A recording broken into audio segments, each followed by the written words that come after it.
My name is Father James Heft. I'm the president of the Institute for Advanced Catholic Studies, and these are the Institute's Plumley Lecture Series. They are supported by Betty and Bob Plumley, who are right here, good friends of the Institute. And this spring, we have 3 lectures, all on the theme of religion, violence, and reconciliation. Before introducing our speaker and our theme for this evening, I'd like to mention the next 2. On March 22nd, Professor Reuben Firestone from Hebrew Union College, who has distinguished himself internationally over the last 20 years or so as a Jewish scholar, working closely in dialogue with Muslims throughout the world. And he'll be addressing this same issue from the perspective of a Jew committed to the work of dialogue, but seeing very clearly the challenges that are there. And then in early April, if I have the date correct, it's the 5th of April, Professor Don Miller, whom some of you may know, will be here. He and his wife have been visiting Rwanda for at least the last decade, interviewing people extensively, and particularly focusing on the problem of reconciliation when families are living next to each other, one family of which had members killed by the people who are still alive and next door. And how do you work this out? South Africa had some similar kinds of situations with apartheid and the various processes there that Archbishop Desmond Tutu and others were involved in. But the theme basically is to try to work through these extremely difficult geopolitical, religious, human questions. I'm really privileged this evening to welcome a scholar who's devoted the better part of her life to these kinds of questions and who gladly accepted the invitation to come again. This is not the first time we've been blessed on this campus with Dr. Osman being present and presenting. Back in 2003, we had a major international conference on religion and violence, which we called then Beyond Violence. And that publication has gone through several editions, and I just received an email last week. It is being translated into French. We have an editor in France who's been reading a lot of our stuff, and the particular kinds of questions that the French deal with, not to mention some other European countries, in integrating immigrants, and particularly Muslims, has been quite a challenge, and it takes a different shape than it does here in the United States. So I think they think, and I hope they're right, that what we have explored and written about can be of great help to people in France. Ghada Osman, our speaker this evening, is the Associate Professor of Islamic and Arabic Studies, the Director of the Center for Islamic and Arabic Studies, and Chair of the Department of Linguistics and Asian and Middle Eastern Languages at San Diego State University. She holds a PhD in Middle Eastern Studies from Harvard University and an MA in Islamic Studies from UCLA. And her main areas of research include early Islamic history and Islam in the U.S. today. She's a perfect person to have with us this evening. I'd like to welcome to the microphone Ghada Osman.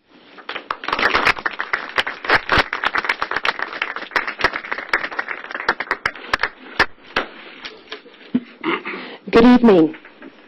How's the volume for everyone? Is it all right? Okay. So if at any point you can't hear me well, please wave at me and I'll speak up.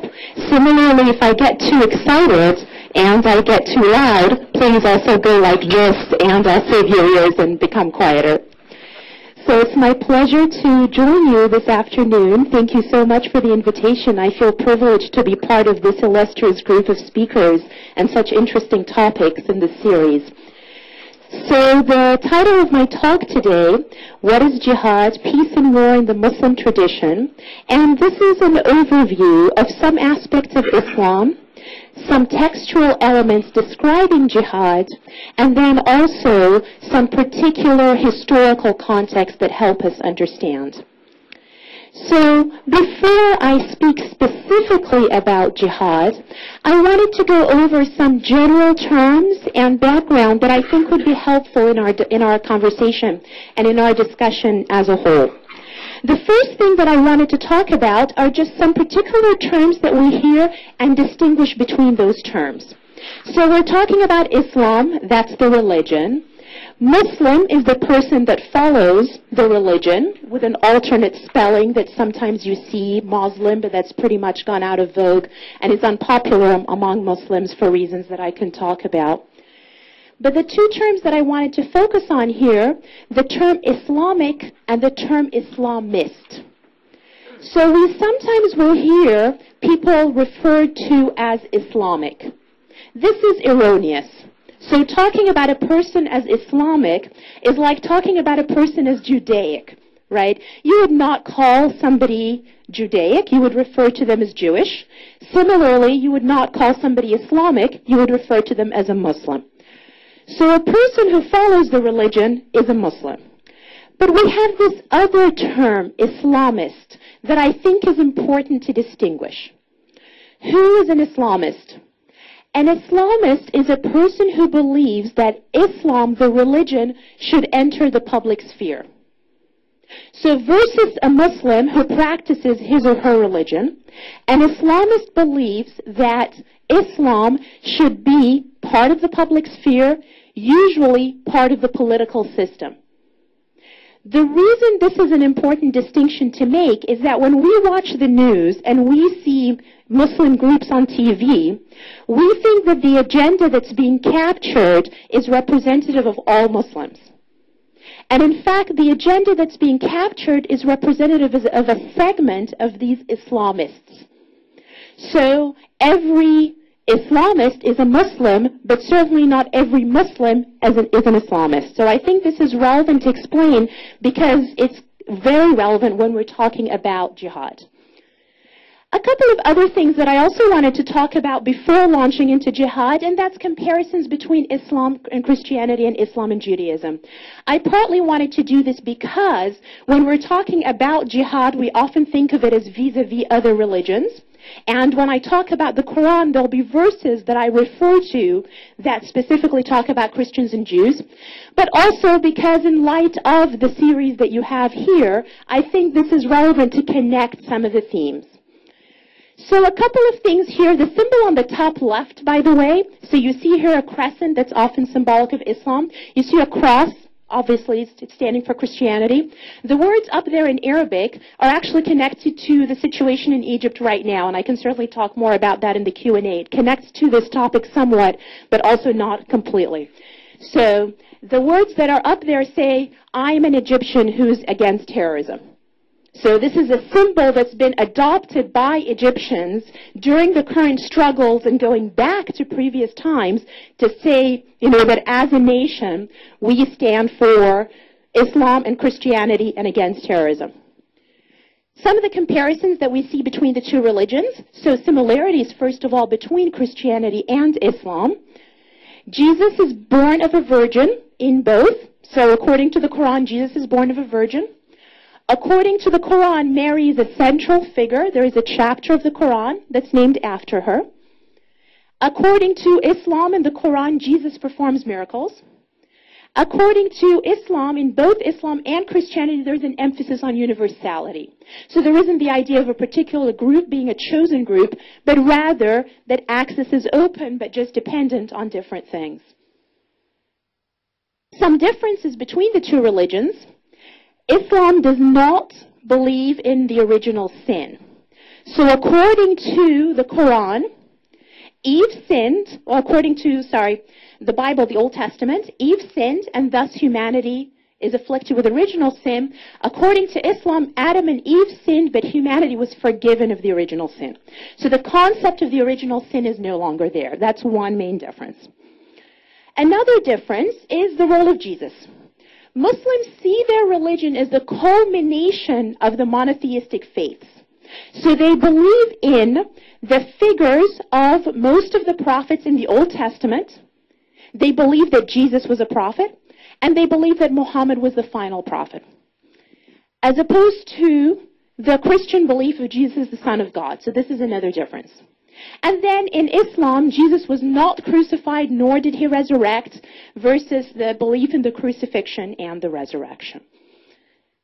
When we come to compare Islam and Judaism, so politically, of course, there are a lot of issues that come up regarding the practices of Islam and Judaism and the political situation of Islam and Judaism, Muslims and Jews in this day and age. But there are many comparisons and many similarities to be made here, to be reached here. So in Judaism and in Islam, God combines love and justice.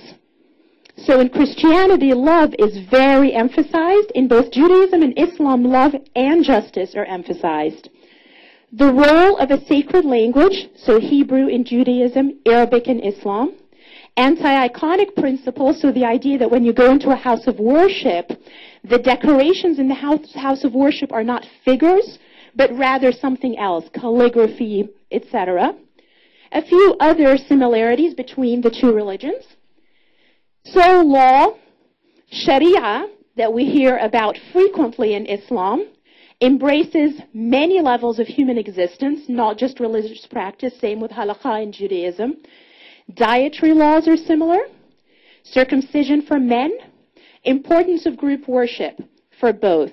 So in Judaism, a group worship of a minyan, for example, 10 men usually, or depending on the interpretation. And in Islam, group worship is seen as prioritized over individual worship. Dietary laws that are similar include not eating pork, but of course there are differences. In Judaism, keeping kosher is considerably different. In Islam, not drinking alcohol is part of the religious belief and practice.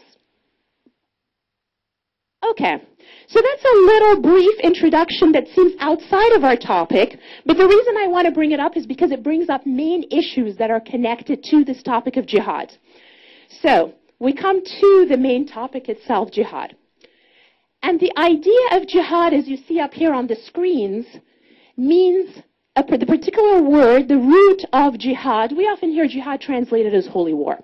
But the root itself, juhd, Arabic is like Hebrew. Words have a three-letter root. And the three letters that are the root of the word jihad, juhd means struggle, effort. The word jihad ultimately means an effort, a struggle. So an effort, a struggle. Now, how we interpret that word varies dramatically from person to person. In Islam, there are two types of jihad. There's a greater jihad and a lesser jihad. The greater jihad is improving yourself. So I, as a person, should seek towards self-improvement. I should try to make myself a better person. That's the greater jihad. So the greater impetus is on me to improve myself. Then there's the lesser jihad. The lesser jihad is the struggle to improve society. Now, this can be interpreted very differently. I could be here, I could say, I volunteer at my local charity down the road, and that's my jihad, that's how I'm aiming to improve society. I could say, you know, improving at my local charity, volunteering at my local charity, that's great, but that's only going to go so far. The way that I'm going to improve society is I am, for example, going to be out there in demonstrations. I'm going to write to my congressperson. That's how I want to improve society. That could be an interpretation of jihad. Or I could say, oh, well, what this person is doing, volunteering at a charity, that's great, but, you know, how far is that really going to go? What this person is doing, writing to his or her congressperson, that's great, but is that really going to be effective? I need to be much more effective. The way that my jihad is effective is that I do something that changes the world system. To the person over here, the person volunteering at their charity, they look at this person over here wanting to change the world system, and they're like, come on. That's far too drastic. How on earth do you do that? Too many innocent people could be affected. This person over here looks over there and says, this is too slow moving. We need to do something more drastic. And this interpretation over here about changing world systems, this is the kind of interpretation that can then lead to acts such as that of 9/11. So 9/11, for the people over here, is not about an attack on freedoms, which was often something that was said on the news, but rather it is a belief by the people that somehow they're changing the world system. So to them, they think they're doing something that will change the world system through this particular struggle, whereas for the person over here, they think this is way out of control. What percentage of Muslims tends to interpret jihad this way? Definitely a minority. What percentage tends to interpret it as doing something that's in your local community, etc.? Definitely the majority. But this is what we see, and I'll talk in a little bit about the political connections within that.